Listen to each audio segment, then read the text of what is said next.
अस्सलाम वालेकुम, welcome to my channel study guide.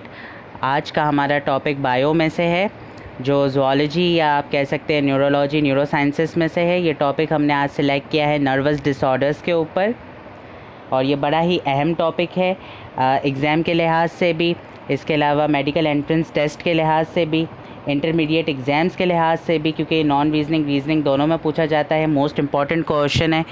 Chapter coordination and control में से हमने ये टॉपिक उठाया है, और ये एक वसी मसला भी है और आजकल का अहम टॉपिक चल भी रहा है, और सबसे ज़्यादा ग्रोइंग डिज़ीज़ भी है। सबसे ज़्यादा ग्रोइंग प्रॉब्लम्स ये आजकल नर्वस डिसऑर्डर की वजह से क्रिएट हो रही है माशरे के अंदर।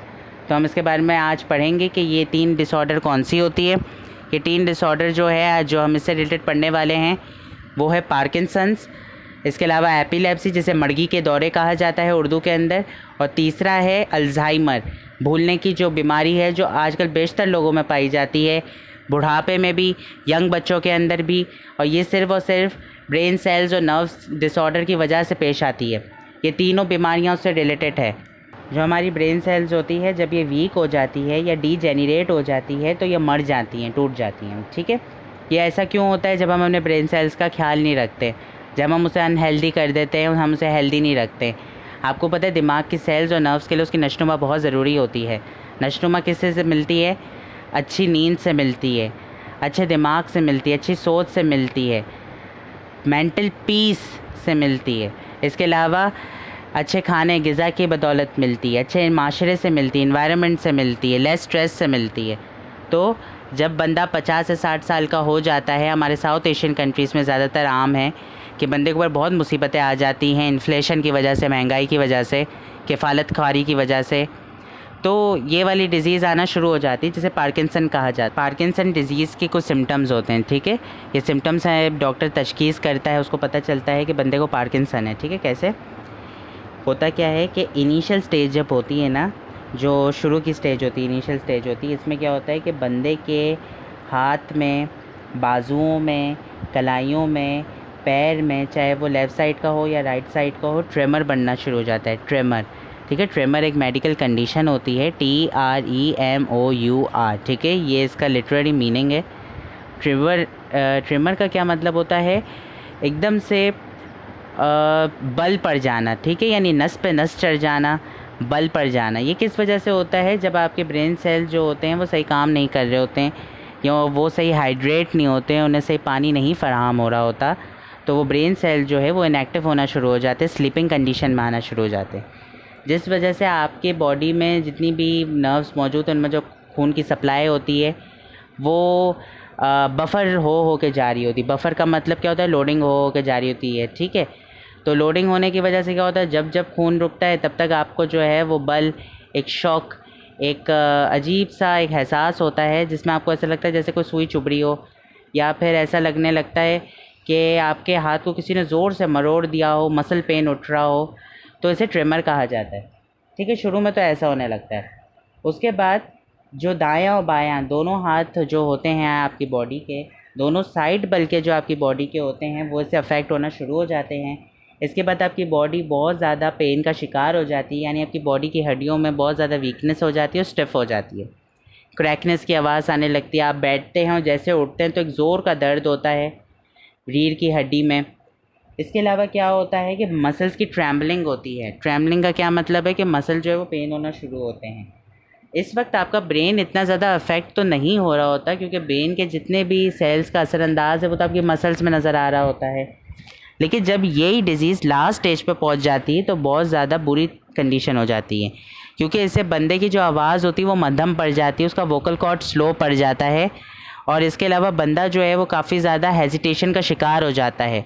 वो अपने आप को कमज़ोर समझने लगता है, मेंटली तौर पर भी वीक हो जाता है और फिज़िकली भी वीक हो जाता है। जब वो अपने आप को ये ऐसा पाता है कि वो फिज़िकली वीक है, तो वो मेंटली भी वीक हो जाता है। ऐसे पेशेंट्स को डॉक्टर्स जो है वो लियोपोडा नाम की मेडिसिन होती है, जो बेसिकली टैबलेट या आप कह सकते हैं ओरल सस्पेंशन के ज़रिए दी जाती है, जिससे बंदे का इलाज मौसर तरीके से होता है और ये डिज़ीज़ कहीं ना हद तक ख़त्म भी हो जाती है, यानी क्योर हो जाती है। पूरा जो दारोमदार बॉडी का होता है, जो कोऑर्डिनेशन कंट्रोल सिस्टम है, वो हमारा ब्रेन है। ठीक है, ब्रेन हमारा जो है वो खुदा ने बिल्कुल हमारे बॉडी के अपर पार्ट में, बिल्कुल अपर पार्ट में सिचुएट किया है। इसका बहुत मल्टी फंक्शन होते हैं, ठीक है। तो अभी इससे रिलेटेड दूसरी डिज़ीज़ जो हमारे पास पैदा होती है वो होती है एपिलेप्सी। अच्छा, ये डिज़ीज़ जो है ना वो बहुत ख़तरनाक दिखने में होती है, क्योंकि ये डिज़ीज़ जब ज़ाहिर होती है तो आसपास के जो बंदे होते हैं वो एक शौक सा महसूस करते हैं। होता क्या है कि जिस बंदे को ये डिज़ीज़ होती है, एपिलेप्सी की हो जाती है डिज़ीज़, उस बंदे को मर्गी के दौरे पड़ना शुरू होते हैं। आप ये देखते हैं बहुत कॉमन आम डिज़ीज़ है, हमारे माशरे में बहुत ज़्यादा पाई जाती है। Each part of the world में ऐसे केसेस होते हैं जहाँ 9 आउट ऑफ 4 पेशेंट्स ऐसे होते हैं जो एपिलेप्सी के मरीज़ होते हैं। एपिलेप्सी का मरीज़ जो है वो ज़रूरी नहीं कि बहुत दुबला पतला हो, अगर वो सेहतमंद भी है तभी भी उसको एपिलेप्सी की बीमारी हो सकती है। ऐसे लोगों का जीना बहुत दुश्वार होता है, मुश्किल होता है, क्योंकि वो कुछ कंडीशंस, एनवायरमेंटल कंडीशंस की वजह से एकदम अपनी बॉडी के नेगेटिव फीडबैक में चल रहे होते हैं। यानी होता क्या है कि ये एक ऐसा स्पेशल डिसऑर्डर होता है जिसमें नर्वस सिस्टम काम करना बंद कर देता है। आपकी जो मोटर नर्व्स होती है, सेंसरी नर्व्स होती है और ऑटोमेटिक नर्व्स होती हैं, ये डिस्टर्ब हो जाती हैं और बंदा अचानक से अनकॉन्शियस हो जाता है टेम्पररीली। परमानेंट नहीं, टेम्पररी तौर पे वो एकदम होशो हवास खो देता है, ज़मीन पर गिर जाता है, हाथ पांव टेढ़े हो जाते हैं, मुंह में से झाग निकलना शुरू हो जाता है जिसको फिट्स कहा जाता है, आँखें के डोरे ऊपर चले जाते हैं और वो बिल्कुल भी देखने सुनने होशो हवास से बिल्कुल खो बैठता है। उसकी हालत इंतहाई ख़राब हो जाती है, अजीबोगरीब आवाज़ निकालना शुरू कर देता है। और ये सिर्फ मेंटल नर्वस सिस्टम जब उसका ख़राब हो जाता है या फंक्शन नहीं करता, माल फंक्शनिंग करने लगता है, तो ये दरपेश होता है। ऐसी कंडीशन के अंदर बॉडी एकदम स्टिफ सी हो जाती है, जिस तरह पार्किंसन के अंदर होती है, इसके अंदर भी स्टिफ हो जाती है बॉडी और एक झटके से पड़ने लगते हैं शॉक जैसे बिजली के, जिसको जर्क कहा जाता है मेडिकल ज़बान के अंदर। जर्क, JERKS, जर्क कहा जाता है। एकदम से धक्का पड़ना, अचानक से कोई एंटी फोर्स पड़ना। तो इसके ट्रीटमेंट के लिए जो है वो डॉक्टर्स जो है वो एंटी कॉन्वल्सेंट ड्रग्स देते हैं, ठीक है, एंटी कॉन्वल्सेंट ड्रग्स देते हैं जो कि एपिलेप्सी को कंट्रोल करने के लिए कारआमद रहती है। इसका भी क्योर है, लेकिन कोशिश करें कि दिमाग की हिफाजत करी जाए।